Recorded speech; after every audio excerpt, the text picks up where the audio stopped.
ஆயிடுச்சு. ஐயோ, இப்ப நம்ம என்னங்க பண்றது?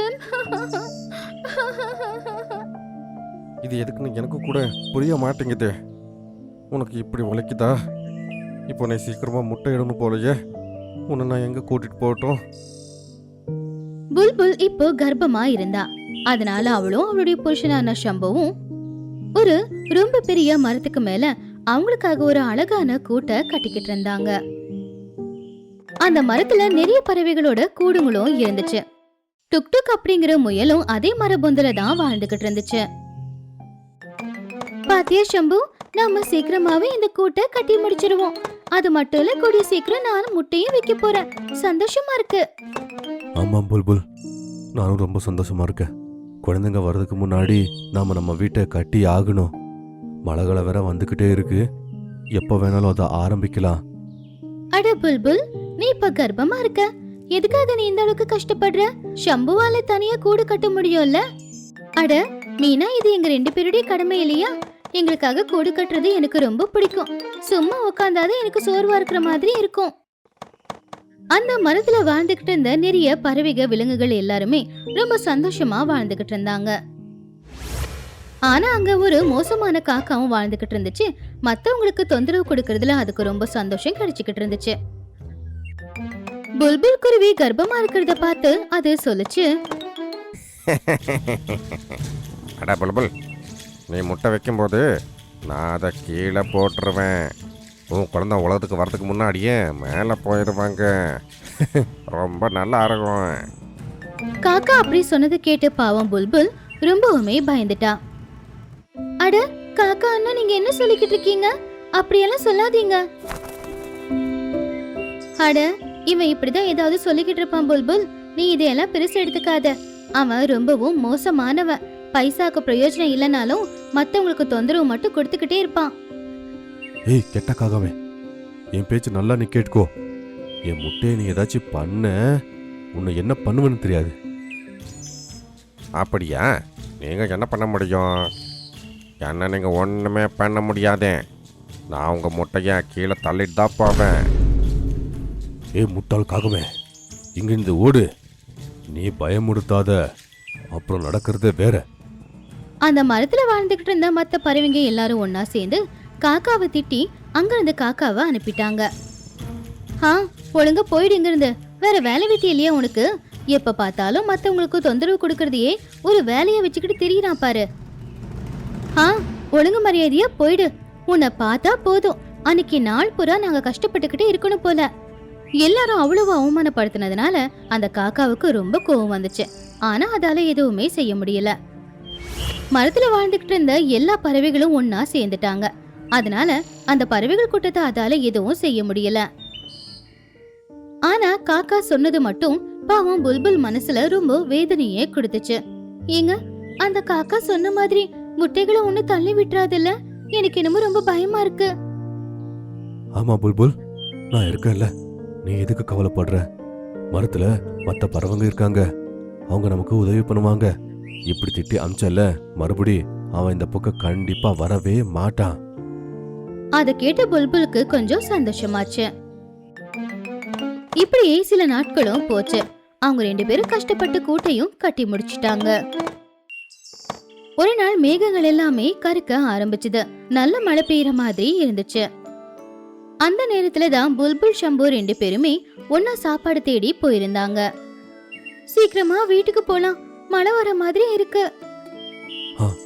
திரும்பி போகலாம். இந்த ராத்திரி சாப்பிடுறதுக்கு தேவையான தானியங்கள் எல்லாம் வீட்டுல இருக்கு. மீதி சீக்கிரமா எந்திரிச்சு நான் போய் எல்லாத்தையும் எடுத்துட்டு வரேன். வா போலாம். 2 பேரும் வீட்டுக்கு திரும்பி வந்துகிட்டு இருந்தாங்க. வழியிலேயே பயங்கரமா மழை பெய்ய ஆரம்பிச்சுது. ஐயோ, மழை ஆரம்பிச்சிடுச்சே. கொஞ்ச தூரம் தான், கொஞ்ச நேரத்துல நாம நம்ம வீட்டுக்கு போயிடலாம். அப்படி அவங்க 2 பேரும் வேகமா பறந்து வீட்டுக்கு போய்கிட்டு இருந்தாங்க. இந்த பக்கம் காக்கா அந்த வாய்ப்பை பயன்படுத்திக்கிட்டு அவங்களுடைய கூட்டுக்கு பக்கத்துல வந்து உக்காந்துக்குச்சு. எல்லாருக்கும் முன்னாடி என்னை திட்டி என்னை அவமானப்படுத்தினீங்க இல்லை? மூட்டையை தழுது ரொம்ப சாதாரண விஷயம். முதல்ல இவங்க கஷ்டப்பட்டு கட்டின இந்த வீட்டை நான் நாசமாக்குறேன். அதுக்கப்புறம் எப்படி முட்டை வைப்பாங்க? அதுக்கப்புறம் பூனை வந்து அவங்க முட்டையை சாப்பிடும். அப்படி சொல்லி காக்கா அந்த கூட்டை தரையில தள்ளி விட்டுருச்சு. அப்ப மழையும் அதிகமா தான் பெய்ய ஆரம்பிச்சுது. காக்கா தன்னை காப்பாத்திக்கிறதுக்காக வேகமா பறந்து போய் பக்கத்துல இருந்த மரக்கிடையில உக்காந்துக்குச்சு.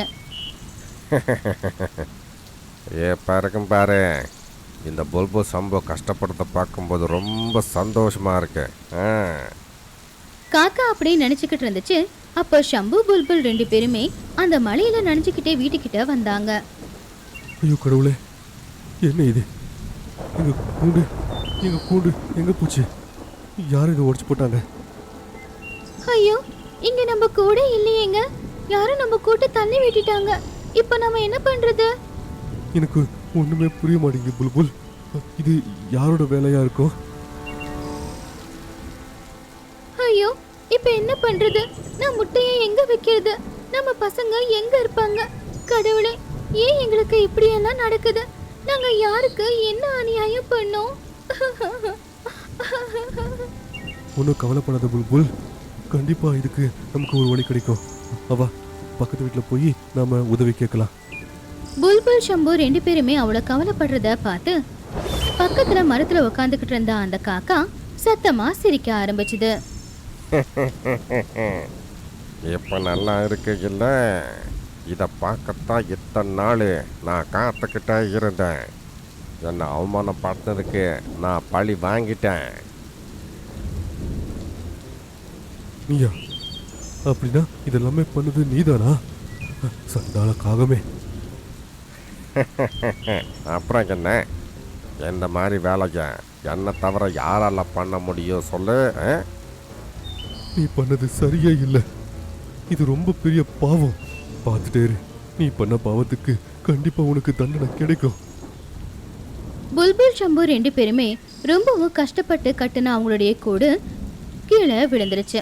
இப்ப அதிகமா மழை பெய்யறதுனால பாவம் 2 பேருமே குளிர்ல நடுங்கிக்கிட்டு இருந்தாங்க. ஏங்க, என்னால இங்க இருக்க முடியாது. ரொம்ப குளிருது. எனக்கு வயிறு வேற வலிக்குது. புல்புல் வா, பக்கத்து வீட்டுக்காரங்கிட்ட நம்ம உதவி கேட்கலாம். அவங்க கண்டிப்பா நமக்கு உதவி பண்ணுவாங்க.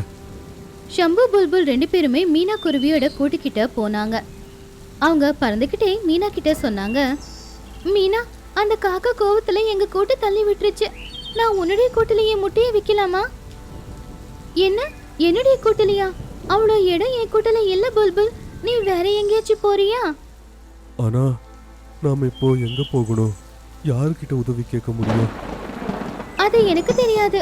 ஆனா என்னுடைய கூட்டுல அவ்வளோ இடம் இல்ல. நீங்க வேற கூட்ட பாருங்க. மீனா குருவி அவங்க 2 பேருக்குமே உதவி செய்யல. அவங்க 2 பேரும் மஞ்சு குருவி கிட்ட உதவி கேட்கறதுக்காக போனாங்க. மஞ்சு குருவி வீட்டு ஜன்னல் வழியா நின்று மழைய ரசிச்சுக்கிட்டு இருந்தா. மஞ்சு அக்கா, எனக்கு உதவி செய். என் கூடு விழுந்துருச்சு. நான் முட்டையை வேற வைக்கணும். அச்சச்சோ, இவ்வளவு பெரிய கஷ்டம் வந்துருச்சே. ஆனா மன்னிச்சிடு, என் வீட்டுக்கு சொந்தக்காரங்க வர போறாங்க. அதனால முட்டை வைக்க இடம் கொடுக்க முடியாது. ஆனா இந்த மழையில யாரு வருவாங்க? அது உனக்கு எதுக்கு அப்படின்னு சொல்லி மஞ்சு குருவி ஜன்னலை சாத்திடுச்சு. அதுக்கப்புறம் ஷம்பு புல்புல் 2 பேரும் ரொம்ப சோகமா அக்கத்து பக்கத்து குருவிங்க கிட்ட உதவி கேட்டாங்க. ஆனா எவ்வளவு முயற்சி பண்ணாலும் யாருமே அவங்க கூட்டுல அவங்க 2 பேருக்கும் இடம் கொடுக்கவே இல்லை. என்னங்க பண்ண போறோம்? நம்ம கூடு விழுந்துருச்சு. மழையும் பெஞ்சுக்கிட்டு இருக்கு. எல்லா பக்கமும் தண்ணியா இருக்கு. இப்படி இருக்கும்போது நான் எங்க முட்டை வைக்கிறது? என்ன பண்றதுன்னு எனக்கு தெரியல புல்புல்.